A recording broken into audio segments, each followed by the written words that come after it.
ప్రభు దేవుడు ఆయన మన పక్షాన ఉండగా మనకు విరోధెవడు? కోటి మంది విరోధులైతే మాత్రం ఏం చేయగలరు? మీ తండ్రి సెలవు లేకుండా మీ శిరస్సు మీద ఒక వెంట్రుకైనను ఎవ్వడును పెకలించలేడు, తొలగించలేడు, కదిలించలేడు. ఇంకా దడా ఆయాసం ఎందుకు? భయంలో బతికేవాడు క్షణక్షణం చేస్తాడండి. అర్థమైందా? తెగించినోడు ఒక్కసారే చేస్తాడు,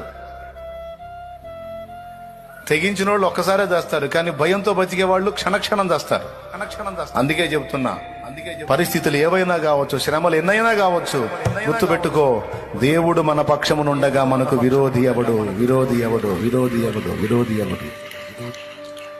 మనల్ని ఎదిరించి నిలవగలిగేది ఏది? మనల్ని గెలవగలిగేది ఏది లేదు. సమస్త పరిస్థితులను శాసించగల సార్వభౌముడే మన దేవుడు.